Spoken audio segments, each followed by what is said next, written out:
Out in the wastes of 1817, you only heard two sounds, the wind and gunfire, and one usually led to the other. The cowboy Jake pulled his horse to a stop.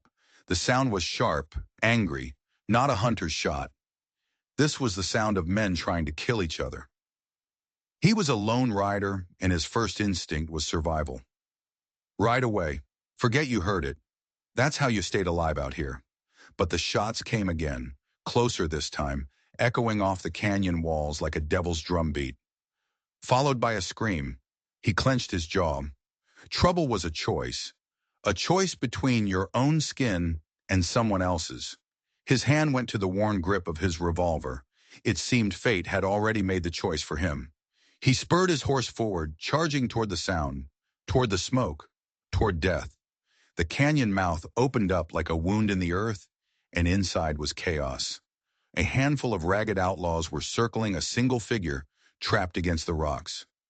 At first he thought it was a boy, small, scrappy, but then he saw the long, dark braids, the torn dress, the absolute fire burning in their eyes. It was an Apache woman. She held a knife, the blade glinting in the harsh sun, but her arm trembled with exhaustion. The men laughed, jeering at her, circling like vultures. They knew it was only a matter of time. Jake could have turned back. No one would have blamed him. It wasn't his fight, but he saw her face, cornered, bleeding, but not broken. Not yet. Her eyes met his for a fraction of a second across the dusty expanse. A spark of defiance, a plea. He raised his revolver. The first shot cracked through the air, and one of the outlaws dropped like a sack of grain, a dark stain spreading on his chest.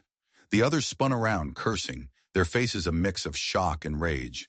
They fired wildly, bullets kicking up dust around Jake's horse. He didn't hesitate. He urged his horse on, firing again. Then again. Each bullet was a punctuation mark in a story of survival. He wasn't thinking about right or wrong. He was just moving, his body a machine built for this single, violent purpose. The canyon became a whirlwind of smoke and screams. Another outlaw fell, then another. The woman stayed pressed against the rock, her eyes wide, watching him. Watching this stranger who rode out of the sun to stand between her and the grave. When the last man fell, the silence that rushed back in was deafening. It was heavier than the noise had been. Jake sat tall in his saddle, his revolver smoking, his heart hammering against his ribs. He scanned the scene, bodies in the dust, the smell of burnt powder, and the woman, still alive. Her chest rose and fell in ragged gasps. Blood traced a line from her temple down her cheek. She clutched her side, swaying on her feet, but her eyes, those fierce, unbroken eyes, were locked on his. He swung down from his horse, his boots hitting the ground with a soft crunch. She flinched as he approached, raising her knife again, a last flicker of defense. He stopped a few feet away, holding his hands up, palms open. "It's over," he said. His voice was rough from the dust. She blinked, as if the words were in a language she'd forgotten. Her grip on the knife loosened, and a shudder ran through her whole body. She looked like she might collapse right there. He took a careful step closer. She stumbled, and he lunged forward, catching her before she hit the dirt. She was lighter than he expected, all sharp angles and stubborn spirit. She tried to say something, but only a dry whisper came out.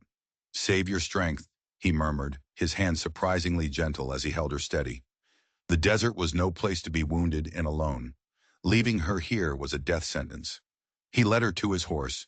She resisted for a moment, pride warring with the weakness in her limbs. But the fight had gone out of her. She leaned against him, her energy spent.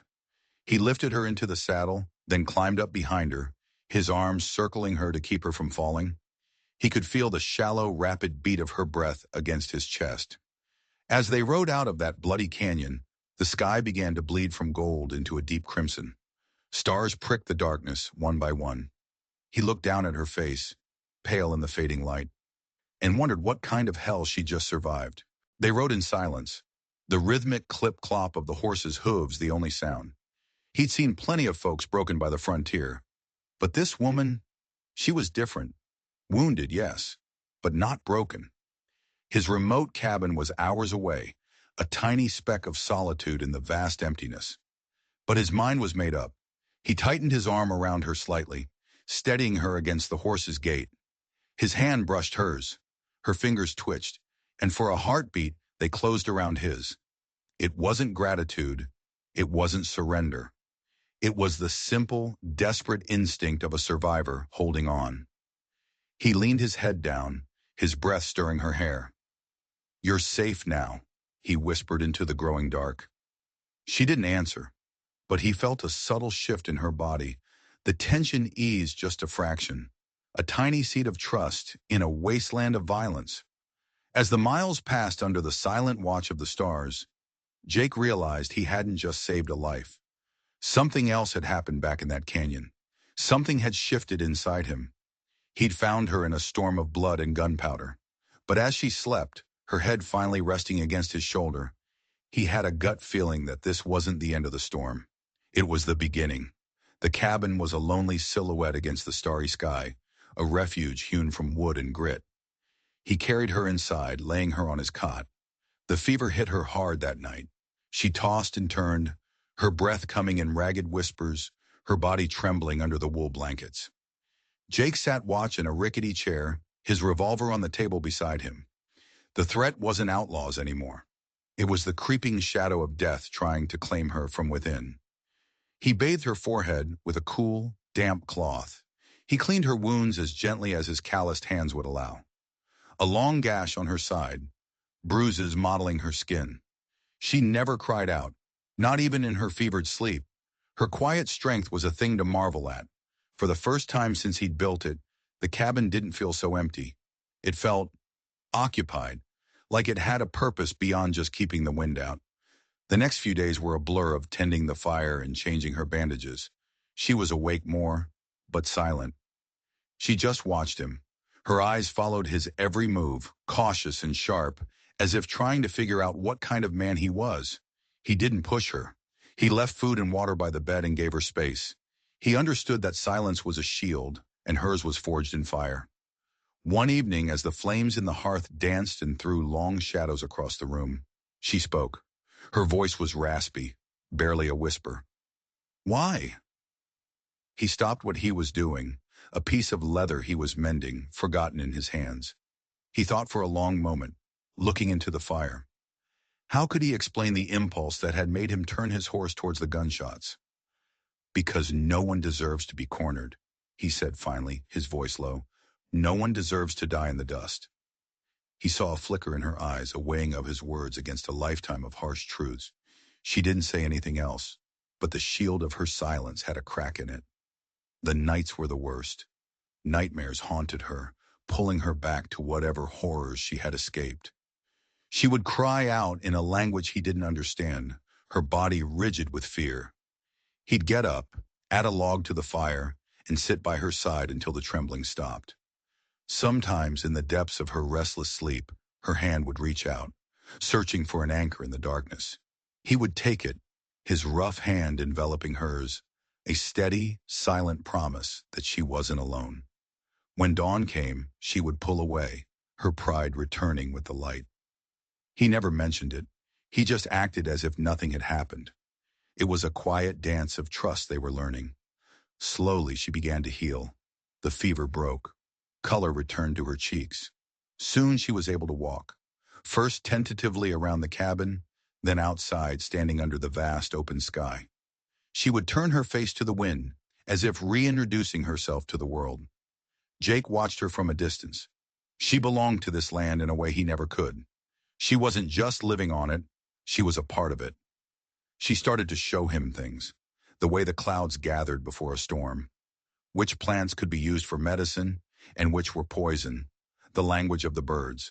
His world, once a simple map of danger and survival, started to fill with a new kind of knowledge.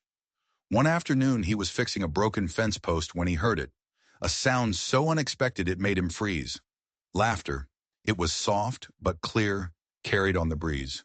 He looked toward the stream and saw her kneeling at the water's edge, her dark hair unbound, trailing in the current. She was splashing her fingers in the cool water, a small, genuine smile on her face, a smile that lit her up from the inside. His chest felt tight. It was a strange, unfamiliar feeling. heavy and light at the same time. He had only seen the fighter, the survivor. Now he was seeing the woman. She caught him staring, and her smile vanished, a flicker of self-consciousness in her eyes. But she didn't look away with fear. It was different now. The evenings by the fire became a ritual. They rarely spoke much, but the silence was no longer a wall between them. It was a space they shared. She started asking him questions about his life, his scars, the reasons he chose a life of solitude. He found himself telling her things he'd never said aloud to anyone. In return, she offered him pieces of her own story. Not everything, but fragments. A family lost, a home burned, a life stolen. Each shared memory, each quiet glance, wove a thread between them. But as she healed, he started noticing things, small details that didn't quite add up. One day, while restitching the gash on her arm, he saw it clearly for the first time. Hidden beneath the wound was a mark. It wasn't a tribal tattoo. It was a brand seared into her skin, a perfect stylized letter, K. He'd seen that mark before, on cattle, on the gates of the biggest ranch in the territory. It was the mark of Silas Kane, a man they called the Vulture, a man who owned judges, sheriffs, and half the land for 100 miles. A man who took what he wanted and what he wanted. He branded. The outlaws in the canyon. They weren't just random bandits. They were Kane's men. And this woman. She hadn't been attacked. She had been hunted. The danger he thought was over had just walked right through his front door. He looked at her, truly looked at her, and a cold dread washed over him. He hadn't saved a stranger from a random attack.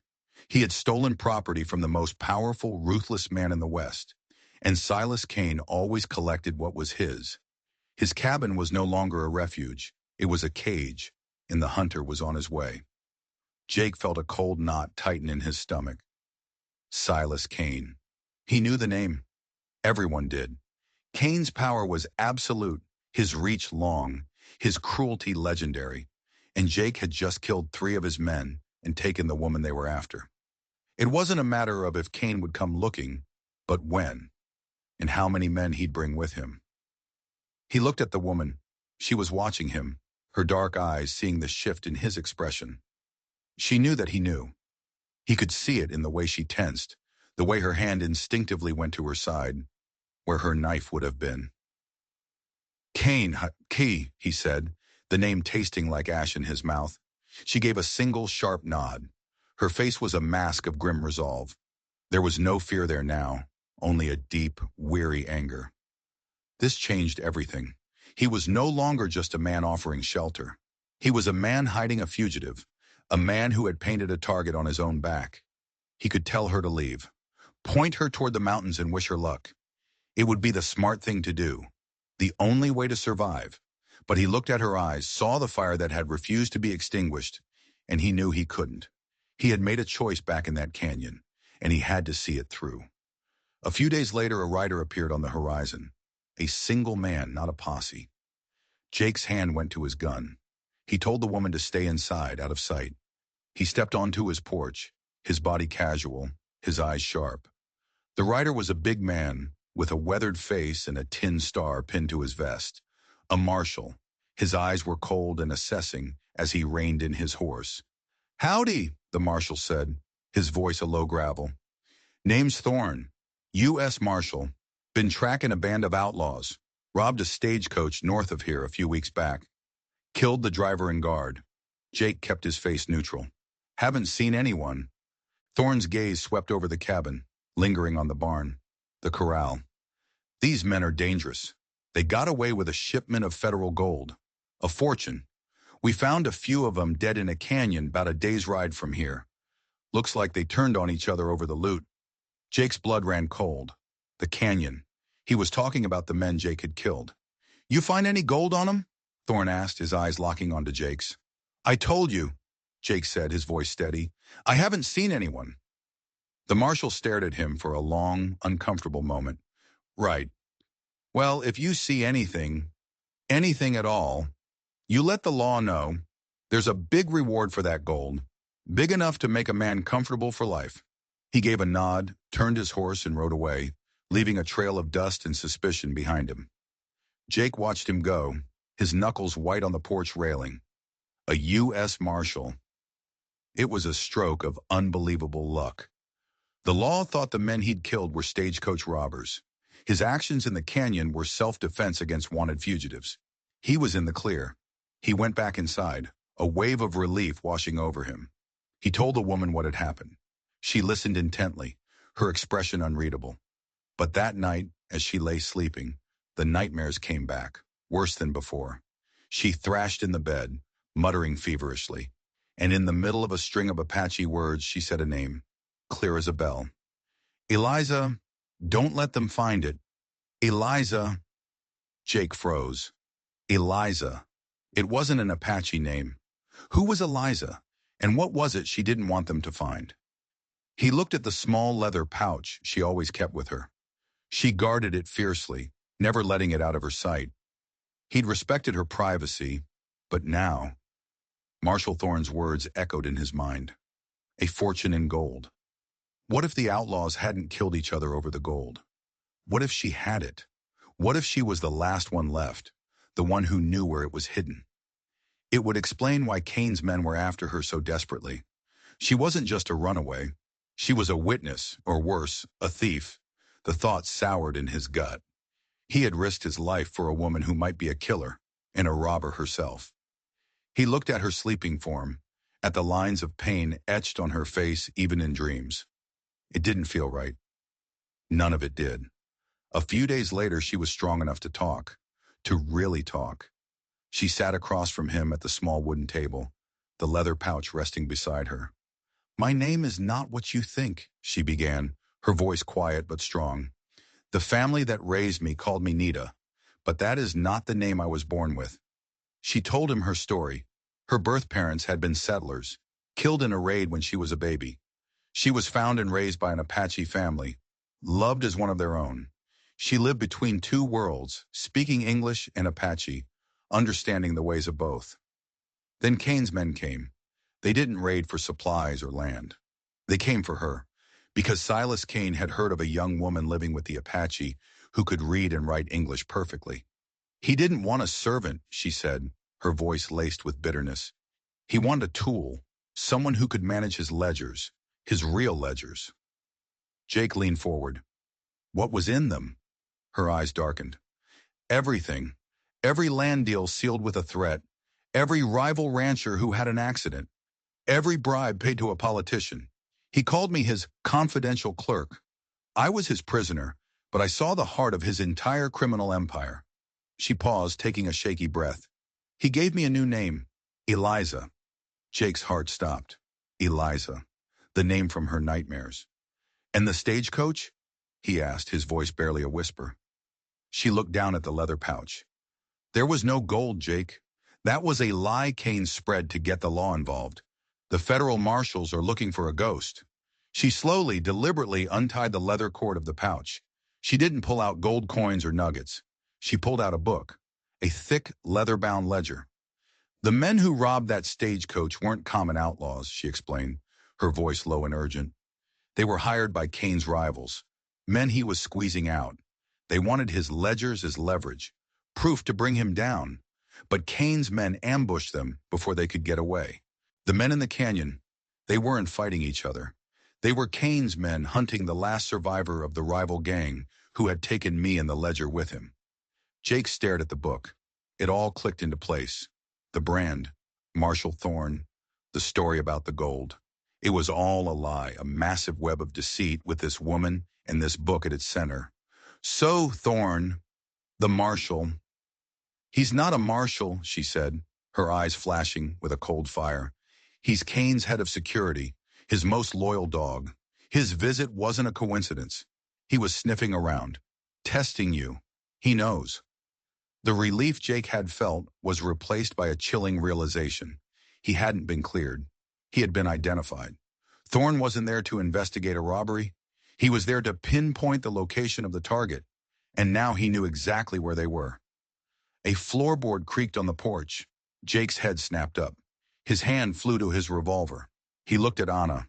He would never think of her as Nita or Eliza again, and saw the same sudden, sharp fear in her eyes. It wasn't the wind. Someone was outside. Thorne hadn't just been testing him. He'd been confirming. And now the wolves were at the door.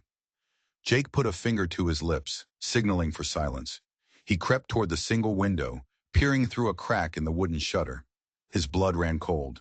It wasn't just Thorne.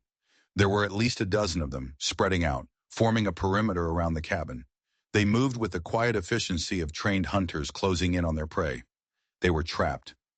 "Get down," he whispered to Anna, pulling her away from the table. "And keep that ledger safe." She clutched the book to her chest, her eyes wide but resolute. The fear was there, but beneath it was the same iron will he'd seen in the canyon. She wasn't going to break. A voice boomed from the darkness, Thorne's voice. "Jake, we know she's in there. Silas Kane is a reasonable man. Just send out the girl in the book, and you can walk away. No one has to get hurt." It was a lie. Jake knew it. They couldn't leave a witness. His life was already forfeit the moment he decided to help her. "He's giving us one chance to surrender," Jake said grimly. "That means he wants the ledger intact. He'll try to smoke us out before he burns the place down." "There is no surrender," Anna said, her voice low and fierce. "Not back to him. Never." "Didn't plan on it," Jake replied, checking the cylinders of his revolver. He only had his pistol and a rifle. Maybe 50 rounds between them. It wasn't nearly enough. Not against a dozen men. "Stay behind me," he said, moving toward the door. He kicked over the heavy wooden table, creating a makeshift barricade. "And stay low." Thorne's voice came again, impatient this time. "Last chance, Jake. Don't throw your life away for nothing." Jake raised his rifle, resting the barrel on the edge of the overturned table. He took a deep breath, aimed at the spot where he'd last seen a shadow move, and squeezed the trigger. The rifle's roar shattered the night. A man screamed, and then all hell broke loose. Gunfire erupted from all sides, splintering the wooden walls of the cabin. Bullets ripped through the shutters, shattering the few possessions Jake owned. Dust and splinters filled the air. Jake and Anna huddled behind the table, the world reduced to the deafening cracks of rifles and the whistle of lead. Jake fired back sparingly, making every shot count. He dropped another man who got too bold, too close to the porch. But for everyone he hit, 2 more seemed to take his place. They were pinned down, outgunned, and running out of time. "There's too many of them," Anna yelled over the din. "I know," Jake shouted back, reloading his rifle with trembling hands. A Molotov cocktail, a bottle filled with oil and a lit rag, crashed through the window, exploding against the far wall. Flames licked up the dry wood, casting a hellish orange glow over the room. Smoke began to fill the small space, thick and choking. They were being burned alive. Panic began to set in. This was it. This was how it ended. In a hail of bullets and a cloud of smoke, all for a book. Anna grabbed his arm, her grip surprisingly strong. Her eyes, illuminated by the growing fire, were wild. "There is another way," she coughed, pointing not toward the door or the window, but down, at the floor. Jake looked at her, confused. Then he understood. Beneath the worn rug in the center of the room was a cellar door he'd built for storing supplies. But it wasn't just a cellar. Years ago, when he first built the cabin, he'd spent a month digging. A paranoid precaution, a way out if he ever got cornered. A tunnel. It led out to a small, hidden crevice in the rocks about 100 yards away. He had never used it. He'd almost forgotten it was there. The roof was starting to catch fire. The smoke was so thick he could barely see. He kicked the rug aside, grabbed the iron ring on the trapdoor, and pulled. It swung open, revealing a dark, earthy-smelling hole. "Go!" he yelled, pushing her toward the opening. "Go now!" She scrambled down the ladder without hesitation, clutching the precious ledger. Jake fired 2 more shots out the window to keep their attackers' heads down, then swung himself into the hole, pulling the heavy wooden door closed just as a section of the burning roof collapsed onto the floor above. Darkness enveloped them. The sound of the firefight was muffled, replaced by the sound of their own ragged breathing and the ominous crackle of the fire above. They were alive. They had escaped the cabin. But now they were in a dark, narrow tunnel, with a dozen killers up above, and the entire weight of Silas Kane's empire about to come crashing down on them. The escape wasn't an end to their problems. It was the beginning of a whole new nightmare. The tunnel was cramped and smelled of damp earth. Jake led the way, one hand on the rough-hewn wall, the other holding his revolver, every sense on high alert. Behind him, Anna followed, the ledger tucked securely inside her torn dress. The sounds from above faded as they moved deeper, replaced by the dripping of water and the scuttling of unseen things. After what felt like an eternity, he saw it, a faint sliver of moonlight ahead. The exit. It was a narrow crevice, barely wide enough for a man to squeeze through, hidden behind a thicket of thorny bushes. Jake peered out cautiously. The cabin was a blazing inferno against the night sky. Kane's men were circling it, firing into the flames, certain their prey was being roasted alive. No one was watching the rocks. This was their chance. "Stay close," he whispered, and slipped out into the cool night air. Anna was right behind him. They moved silently, using the rocks and shadows as cover, putting as much distance as possible between themselves and the burning cabin. They ran until their lungs burned and their legs ached. They didn't stop until the glow of the fire was just a faint flicker on the horizon. They finally collapsed behind a rocky outcropping, exhausted, smoke-stained, but alive. For a long moment, they just sat there, catching their breath, the adrenaline slowly draining away. Jake looked at Anna. In the pale moonlight, he could see the dirt on her face, the wildness in her eyes. She had lost everything again. The small measure of peace she had found in his cabin had been burned to the ground. But she wasn't crying. Her jaw was set, her gaze fixed on the horizon, toward the vast territory that belonged to Silas Kane. "He will not stop," she said, her voice flat. "He will send everyone he has." "I know," Jake said.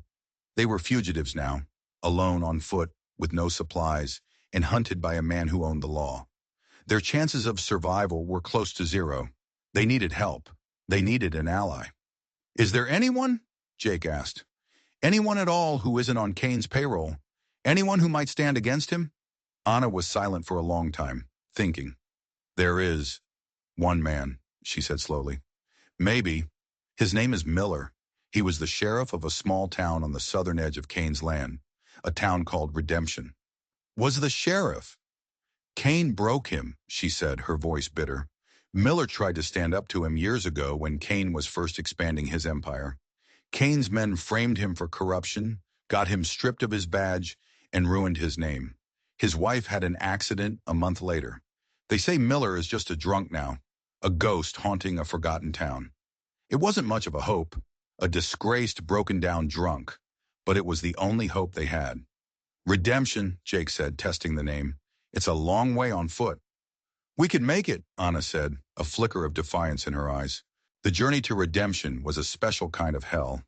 They moved by night, hiding from the sun and Kane's patrols during the day. The desert was a relentless enemy. Thirst was a constant torment. Hunger gnawed at their bellies. But through it all, something shifted between them. They were no longer a cowboy and a survivor he had rescued. They were partners. They had to rely on each other for everything. Anna, with her knowledge of the land, found hidden springs Jake would have missed. She knew which roots were safe to eat, how to read the stars to keep them moving south. Jake, with his grit and strength, got them through the harshest terrain. He stood watch while she slept, his gun always ready. They talked during the long, cold nights. He told her about the loneliness of his life, a life spent drifting from one place to the next, never putting down roots. She told him about the Apache family who had saved her, about the songs her adopted mother used to sing. They were two outcasts from two different worlds, finding a common ground in their shared desperation. One night, huddled together for warmth behind a cluster of boulders, she shivered. It wasn't just from the cold. He could feel the tremors of fear running through her. Without thinking, he put his arm around her, pulling her closer. She stiffened for a moment, then relaxed into his embrace, resting her head on his shoulder. It was a gesture of simple, human comfort, but it felt like more. It felt like a promise. "We're going to make it," he murmured, his voice rough. "I know," she whispered back, her voice muffled against his shirt. After 3 days of walking, they stumbled upon a small, isolated homestead. An old farmer, wary but not unkind, gave them water and a little food, and traded them 2 of his older horses for Jake's silver belt buckle. Now they could move faster. Redemption, when they finally found it, was barely a town. A single dusty street lined with a handful of weathered buildings, a saloon, a general store, and a sheriff's office with a faded, peeling sign. It was a place the world had forgotten. They found Sheriff Miller in the saloon, just as Anna had described. He was sitting alone at a back table, staring into a glass of cheap whiskey. His face was a roadmap of regret, his eyes hollow and empty. Jake approached him cautiously. "Sheriff Miller?" The man looked up, his eyes bleary. "Haven't been sheriff for 10 years, friend. Now move along, I'm busy." He gestured at his drink. "We need your help," Jake said, sitting down opposite him. "It's about Silas Kane." A flicker of something, anger, pain, passed through Miller's eyes, but it was gone as quickly as it came. "There's nothing to be done about Kane. He owns this land. He owns the people on it. Now leave me be." "He doesn't own us," Anna said, stepping forward from the shadows. She placed the leather-bound ledger on the table between them. "And he doesn't own this." Miller stared at the book, his brow furrowed. He reached out a trembling hand and opened it. He began to read. His bleary eyes sharpened. The hollow look was replaced by a dawning, incredulous light. He turned a page, then another, his breath coming faster. He was looking at a detailed account of his own ruin, the bribes paid to the judge who convicted him, the name of the man who ran his wife's wagon off the road. It was all there, in Kane's own meticulous records. The fire that Kane had extinguished 10 years ago roared back to life in Miller's eyes. He looked up from the ledger, no longer a broken-down drunk, but a lawman with a score to settle. "Where are you headed with this?" Miller asked, his voice a low growl. "To the territorial capital," Jake said. "To the governor." Miller nodded slowly. "You'll never make it. Not on your own. But you're not on your own anymore." He stood up, his back straighter than it had been in a decade. "Kane took everything from me. It's about time I took something back." He told them to get some rest. He said he knew a few men in town, ranchers and farmers, who had also been wronged by Kane. Men who were just waiting for a chance to fight back. For the first time in a long time, Jake felt a glimmer of hope. They had a chance, a real chance. That night, holed up in a room above the general store, the tension of the past week finally broke. Anna stood by the window looking out at the moonlit street. "Thank you, Jake," she said softly, not turning around. "For everything." "You don't need to thank me," he said, his voice quiet. She turned to face him. The moonlight traced her silhouette, softening the hard edges the desert had carved into her. "Yes, I do," she said. "You could have ridden away. You could have turned me over to Thorne. You could have left me for dead a dozen times, but you didn't." He took a step closer. He could see the exhaustion in her eyes, but also a warmth he hadn't seen before. "I couldn't," he said simply. The space between them crackled with unspoken words, with the shared fear and fragile trust that had been forged in fire and dust. He reached out, his hand gently touching her cheek. She didn't pull away. She leaned into his touch, her eyes closing for a brief moment. In that quiet room, in that forgotten town, they weren't fugitives anymore. They were just a man and a woman who had found each other at the edge of the world. But hope, like everything else in the West, was a fragile thing. The next morning, Miller had gathered his posse, 4 grim-faced men with old rifles and a thirst for justice. His young deputy, a quiet kid named Evans, saddled the horses. The plan was simple: ride hard for the capital, avoiding Kane's main routes. As they were about to leave, Deputy Evans pulled Jake aside. "Be careful out there," he said, his eyes wide with a strange intensity. "Miller, he's a good man, but he's been waiting for this for a long time. Don't let his anger get the best of you." Jake nodded, thinking it was just a young man's concern. They rode out of Redemption at dawn, a small band of ghosts riding against an empire. They made good time the first day, pushing the horses hard. But as dusk fell, Miller called a halt in a narrow rocky pass. "We'll rest here for the night," he announced. "Build a small fire." Something felt wrong to Jake. The pass was a perfect spot for an ambush. High walls on both sides, no escape route. "Miller, are you sure about this?" he asked quietly. "We're exposed here." I know this land better than my own name, son, Miller snapped, his eyes gleaming with a feverish light. We're safe. But Jake's gut told him otherwise. He saw Anna looking around nervously, her hands straying to the ledger in her saddlebag. The trust he had placed in the old sheriff was beginning to fray. Just as the first stars appeared, a rifle shot cracked from the ridge above them. One of Miller's men cried out and fell from his horse. It was an ambush. Gunfire erupted from both sides of the pass. They were caught in a perfect crossfire. It was the cabin all over again, but this time there was no tunnel, no escape. Jake dragged Anna behind a large boulder, firing his rifle at the muzzle flashes on the ridge. Another of the posse went down, then another. It was a slaughter. Through the chaos, he saw Miller, standing out in the open, not even trying to take cover, firing his pistol wildly at the shadows. "Come on, you cowards!" he roared, a man possessed. "Face me!" And then Jake saw him, on the ridge. Thorne, the fake marshal. He was directing the gunfire, a cruel smirk on his face, and standing right next to him was Deputy Evans, the quiet kid. He hadn't been worried. He had been warning him. The betrayal was a cold knife in Jake's gut. Evans had sold them out. He had ridden ahead and told Thorne exactly where they would be. Miller's plan hadn't been a plan for victory. It had been a suicide mission. He didn't want to get the ledger to the governor. He just wanted a final, bloody showdown with the men who had ruined his life. A bullet caught Miller in the chest. He staggered, clutching the wound, a look of surprise on his face. He collapsed to his knees, his gun falling from his hand. Jake and Anna were the only ones left. They were pinned down, their allies dead, their enemies closing in.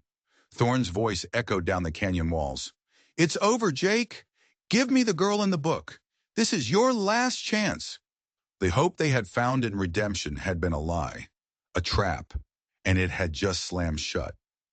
Miller was still alive, barely. He was propped against a rock, blood staining his shirt. He waved Jake over, his breath coming in ragged gasps. "He played me," Miller rasped, coughing up blood. "The kid, all these years." "Save your strength," Jake said, trying to stop the bleeding, but he knew it was useless. "No time," Miller wheezed, grabbing Jake's arm with a surprisingly strong grip. This wasn't the only way. There's another route, a secret trail, through the Ghost Mountains." He coughed again, his body shuddering. "Kane's men. They won't follow. Too superstitious. They say the mountains are haunted." He fumbled at his vest, pulling off his old tarnished sheriff's badge. He pressed it into Jake's hand. You get that book to the Capitol," he choked out, his eyes burning with a final desperate plea. "You're the law now. See it done. For me. For my wife." His hand went limp. The last breath rattled from his chest. The last sheriff of redemption was dead. The gunfire had stopped. Thorne was waiting, letting the reality of their situation sink in. He thought he had them. Jake looked at the badge in his hand. It was heavy, heavy with the weight of a dead man's promise. He looked at Anna, her face pale in the moonlight. He saw the despair in her eyes, but also a familiar flicker of defiance. They had come too far to give up now. "The Ghost Mountains," he said to her. "Can you find the trail?" She nodded. "My people know those mountains. They are dangerous, but Miller was right. Kane's men will not follow easily." It was a slim chance, a desperate gamble, but it was the only one they had. While Thorne and his men were cautiously making their way down the ridge, expecting a surrender, Jake and Anna slipped away into the darkness, leaving the dead behind. They found the horses, still tethered and spooked, and rode hard for the jagged peaks looming on the horizon. The Ghost Mountains were aptly named. Twisted, barren peaks clawed at the sky like skeletal fingers. A constant, mournful wind howled through the narrow passes, sounding like the whispers of lost souls. The trail was treacherous, barely a path at all, clinging to the sides of sheer cliffs. But Anna navigated it with an unnerving confidence. This was her land. She knew its secrets. For 2 days they pushed deeper into the range, the air growing colder, the silence more profound. They saw no sign of pursuit. It seemed Miller had been right. Kane's men feared these mountains more than they feared their boss's wrath. The cold and the altitude wore on them. They huddled together at night, sharing what little warmth their bodies could generate. The physical closeness was born of necessity, but it forged an emotional bond stronger than steel. In the oppressive silence of the mountains, they found a strange sort of peace. They were completely alone, but they had each other. One evening, as they shared a meager meal of dried meat, Jake looked at her. "Are you afraid?" "I have been afraid my whole life," she answered honestly. "Afraid of being captured, afraid of being alone. But I am not afraid right now. Not with you." He reached across the small fire and took her hand. "Whatever happens," he said, his voice low and solemn, "we face it together." The next day, the trail opened into a high mountain pass, a windswept saddle of rock between two towering peaks. The capital city was visible in the distance, a hazy smudge on the plains below. They were almost there. Freedom was within their grasp, and that's when they heard the sound of a horse behind them. They turned. Standing at the far end of the pass, blocking their way, was Thorn. He was alone. His face was a mask of grim determination. He must have defied Cain's orders, braving the haunted mountains himself. He was a dog loyal to the very end. "I knew you'd come this way," Thorn called out, his voice echoing in the thin air. "There's nowhere left to run." "It's over, Thorn," Jake yelled back, dismounting and pulling his rifle from its scabbard. "It's just you. Give up." Thorn laughed, a harsh, ugly sound. "It's never over." He drew his own pistol. "I'll take that book off your corpses."